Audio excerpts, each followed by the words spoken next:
Hello everyone, this is Michaela. I'm back with you with a different type of video today. I know that I have been doing so far pretty much just videos about wax melts and wax hauls and empties and things like that, which are things that I enjoy, but a large intention of me doing a YouTube channel is to be real with people. And for those of you, I don't think I've really talked about this yet, but I am going to school right now. I am 14 credits away after this semester from finishing my bachelor's in marriage and family studies. And then after that, I do plan on going and pursuing a master's, most likely in social work. And one thing that I've really learned and I really feel is that we are not vulnerable enough with other people. All of us have different struggles and challenges that we are going through in our day-to-day lives, and we all have them. No one is exempt from them, but we tend to put on a pretty face and not share those type of things with other people. And I get it, it's really hard to share those things, and I know that we don't ever want to come across that we're whining or that we're looking for attention or anything like that. But I do think that it's very important to share those challenges that we're going through. If no one ever talks about it, then everyone is always going to feel isolated and like they're going through life alone. And I just want to change that. That's something that I want to change. You know, there's quite a few things that I want to create change within the world, and that's one of them. I want to change the way we hide our weaknesses, our struggles from everyone. And I think especially with social media today, it's so easy to hide those things. It's so easy to do a really nice Instagram filter and make everything look perfect and just kind of hide those struggles. So today I'm going to be talking about something that I've been going through for a while, and I share this mainly just to share that, you know, everyone goes through struggles. And the other reason is maybe there's someone out there who's dealt with the same thing and might have an answer for me. I mean, who knows? So I think I'm going to title this video like Mystery Medical Condition or something like that. So if you've already clicked on it, you already have an idea that it's about a medical condition and something that I have been dealing with since 2018. And so I did kind of write down a timeline. That way I could kind of stay focused and share with you guys what's been going on. So December of 2018, I was doing my makeup, getting ready to go to church. We try to always go to church together as a family. And so I was doing my makeup, getting ready to put my mascara on. And for those of you out there that wear makeup, you know, I don't know how you put your mascara on, but what I do is I kind of blink as I do it, and I close one eye, and you know, we all look gorgeous when we're putting mascara on. And I noticed that with my eye closed, I couldn't close my right eye all the way. And then I started really paying attention, and I realized that in my face and starting to go into my right arm, I was having kind of a numb, tingling sensation. So I told my husband, and he works for 911. He's been a 911 dispatcher our entire marriage. He's now one of the managers, but he deals a lot with medical calls. And so his first thought was, I need to get her to the hospital. It could be a stroke. You know, it's a big sign of a stroke is numbness especially on one side of your body. So we went to the emergency room. As we were going, it was spreading a little bit. And so I was really concerned. He was really concerned. We get there, and I don't remember too much. I don't think we had to wait very long, but they got us in pretty much right away. And they, you know, asked questions, asked what was going on, and then they started running tests. So I believe they checked my heart. I think they always do in situations like that. And then they did an MRI. they did blood work, and in all the tests, the only thing that they found was that my vitamin B was slightly low. They did decide to keep me overnight. They didn't feel comfortable just discharging me right away, just because they wanted to monitor and kind of see. I think they actually did 2 separate MRIs, if I remember correctly. I think they first did one of just my brain, but then they went back and did one of my entire spine, which was awful. I don't know if you've ever had an MRI, but having an MRI of your head, they take this like contraption and they close your head in it, and so you have this big huge plastic thing that's covering your head. You can't move. The machine is extremely loud. I don't know if it was that one or if the ones after that, probably all of them, but the majority of my MRIs, I just lay there and cry through. You know, they're not pleasant. They're just, yeah. So I stayed overnight. The next morning, I still had the numbness, but they said, you know, the only thing we can find is you're kind of low on vitamin B6. That can cause some of these sensations. So we suggest upping your vitamin B intake and seeing if that helps or improves it. So they said, go ahead and schedule a follow-up with a neurologist. So I did that. I went and saw the neurologist, I don't know, maybe 1 week later, maybe 2 weeks later. Still had the numbness, hadn't gone away yet. I was told pretty much, you know, we did all the tests that we could do in the hospital. They found your low vitamin B. There's really nothing else we can do at this point unless it gets dramatically worse. So she said, like, if you start dragging your leg or something, then, you know, we can rerun tests. But as of right now, we can't do anything. So it probably took 4 to 6 weeks for the numbness to completely go away. And I just thought, okay, well, you know, it's the vitamin B, it's the stress. I had been working, and it had been the first time that I had worked in quite a while because I'd been a stay-at-home mom, and I was working with a mental health treatment center, which I mostly enjoyed, but it was high stress, and I had to work a schedule where I wasn't very available for my kids. And so it was definitely a very stressful situation. So I just thought, okay, you know, it was a fluke. I'm fine now, nothing major. It was stress. It was stress and vitamin B. I'm going to start taking more vitamin B. So fast forward to August of 2019. I had switched jobs. I was working as a receptionist for a children's autism center. And my responsibility was to get there first thing in the morning, unlock the building and all of that. So I get there first thing in the morning, and I noticed that like my nose is feeling kind of tingly and kind of weird. And I was like, I didn't think much of it until all of a sudden I could feel it on my face. And then like quickly I could just kind of feel it rolling down through my body again. And so I waited until the manager got there, which was normally about an hour after I did. And I said, I'm sorry, but I have to leave.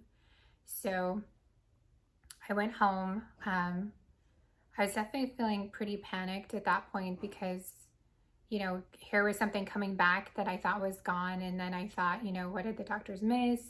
What's going on? I called the neurologist, scheduled an appointment. And she said, okay, well, it's been over 6 months. We can run tests again. And this time she ordered both just a standard MRI, and then she ordered an MRI with contrast.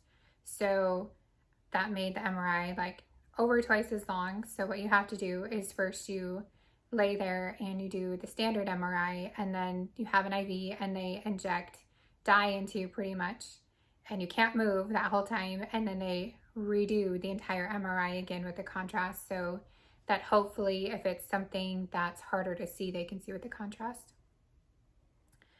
So they did that. She did a nerve test, and she did blood work again. And once again, this time everything came back fine. So my vitamin B levels at this point were completely fine. I wasn't feeling stressed at this time. At this point, I was really enjoying my job. I had just decided that I was going to go back to school again because I pretty much took like a semester off of school while I was trying to decide if I really wanted to finish pursuing my bachelor's or what I wanted to do. And so I was feeling very content with life at that point. I wasn't feeling stressed. I wasn't feeling overwhelmed. You know, I had made a lot of decisions recently that felt like everything was good and everything was right on track. And then this came back and it just felt like this huge blow. Like I had finally figured out what I was doing. I was in a good place. And then like I'm hit by a semi truck is what it felt like. So we did all these tests. It was an extremely emotional time because I didn't know what was wrong. I didn't know what was causing this. And this time it was much more severe. I remember at one point asking my neurologist after a few weeks had gone past if I should think about ordering a cane because I was having a much harder time this time walking. I mean, I definitely wasn't to the point of dragging my leg, but a lot of weakness. And with my job, I had to walk up and down stairs quite a bit. I was responsible for purchasing a lot of items for, excuse me, for the kids in the classrooms and everything that they had at the autism center. And so I would have to like drive to stores and pick things up and all kinds of things. And I was exhausted. I was overwhelmed because I had to miss a lot of days of work because I had different doctor's appointments while she was performing all the tests. And I wasn't getting answers. So again, nothing really happened with this. Eventually, about 6 weeks it took for all of the effects to go away. They finally went away and life went back to normal. But now at this point in the back of my mind, I'm thinking, okay, at any time this could happen to me. At any time I can lose control of my body and I don't know what triggers it. I don't know what's causing it. And I don't know how to prevent it. I don't know. I mean, at this point, I'm pretty secure in the knowledge it's probably not something like a brain tumor because I'd had, a couple MRIs at this point, and you would think that a pretty serious brain tumor would definitely show up in an MRI. So fast forward again, I decided to, since I went back to school, working full-time was hard. And so I quit that full-time job to start doing substituting within the schools just so that I could work kind of a flexible schedule and have a lot more time to focus on school. Because I really decided, I want to get my bachelor's and then I want to go on and get my master's. It was something that was really important to me. So February of 2020, I had been working in the schools for a couple of weeks and I had been working in the special ed department. So a lot of like physical, moving around, keeping up with the kids and things like that. And it started again. This time it wasn't as severe as the previous times. So I set up an appointment with the neurologist again. I walked into her office. I'm like, hey, I'm back. It's back again. And she gave me this look. I can't even describe this look. And she said, pretty much, I can't help you. I've done everything. I know what to do. I can't help you. I'm going to refer you to someone else. Go to the front desk and tell them that this appointment was a mistake and they'll refund your money. Pretty much is what she told me.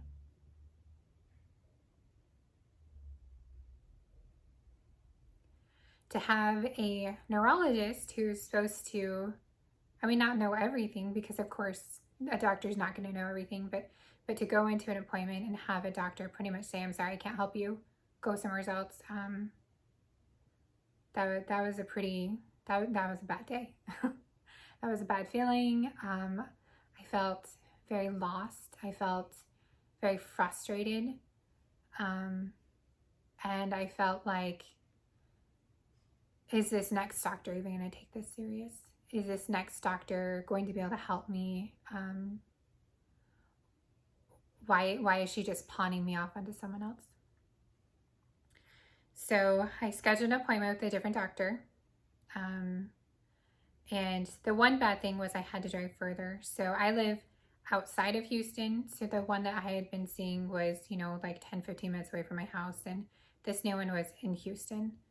So I set an appointment with her, and I went in, and immediately she ordered all kinds of tests. She ordered like the seizure test to check my brain scan. She ordered MRIs again, and she ordered all these different things. So again, it was doing MRIs, doing blood work, doing all of these different tests, not wanting to find something, but wanting to find something because I needed an answer. You get to this point in a situation like this where you almost feel like you're a hypochondriac. Like you feel like everyone's looking at you saying, oh my gosh, it's the crazy Michaela again. She's just making this up. She just wants attention. But it's very real. It's very real what I'm feeling, what I'm going through. And it felt like I was at a point that nobody was believing me. The doctor was very helpful. She was very nice. She ordered all kinds of tests. And once again, everything came back normal. Everything came back fine. No indication of what could be going on. All of my blood work was completely fine. My MRIs were completely fine.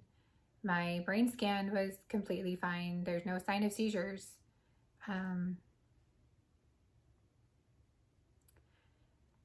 We were in contact a lot, but then this was right at the beginning of COVID, and one of the next things that we were thinking about doing was a lumbar puncture. But we canceled everything with that because of COVID, and, kind of the medical community at the beginning of COVID really shut down. And so people weren't doing things. If you didn't have to go to the doctor, you weren't supposed to go because they needed to keep that open for other things. It was during the time of stay home, stay safe type of thing. So again, the episode lasted about 4 to 6 weeks, and then it went away. And, it's really easy in between those times to think it's no big deal. I'm blowing things out of the water. Things really aren't as bad as they seem. And it's easy to forget the fear and the panic that comes with it when I'm in the middle of that. And like I've said before, my worst one was the second episode, and I still wasn't to the point of like dragging my leg, and I could still function. But it's there, and it makes me more tired. Really what it feels like when you're sitting cross-legged and your leg starts to fall asleep because you've been sitting on it wrong for a long time. It's not quite completely asleep yet. You can still feel it. It's kind of that tingling, uncomfortable sensation. It's less feeling than normal, but like if you touch your leg, you can feel your leg. And so it's borderline numb tingling, but then sometimes like it turns into aching and just discomfort. And the more that I walk around during something like that, the more that I'm doing stuff, the worse that it gets. And so it's helpful when I can rest. But it doesn't go away completely until 4 to 6 weeks. So July of 2020, I decided to lose weight and really focus on my health. And, of course, in the back of my mind, I'm thinking, well, that can't make anything worse. Maybe it will help it. Maybe I'm just too overweight and that's pressing on some weird nerve in my neck that nobody can see and causing all these weird things. So I started working on losing weight. And this last July of 2021, my family and I spent a day at the beach. We live pretty close to the beach, and in the heat, and came home, and I could feel it starting in my face again. I could feel it starting all over again, and I was like, you've got to be kidding me. It had been well over a year since my last episode. I thought that whatever was causing it had gone away. I thought that, my weight loss of 40 plus pounds at that point had, erased everything that I was going through and taken it away. That was too much hope for, I guess. So I talked to the doctor. She scheduled another MRI and said, okay, don't come in until after MRI.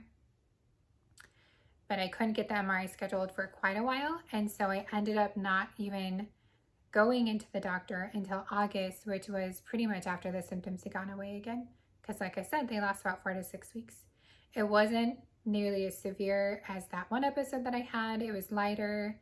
I really noticed, I mean, yes, my leg, because my leg would get tired or feel uncomfortable. Sometimes it's hard to sleep because it doesn't feel good to sleep on that side, and I'm a side sleeper.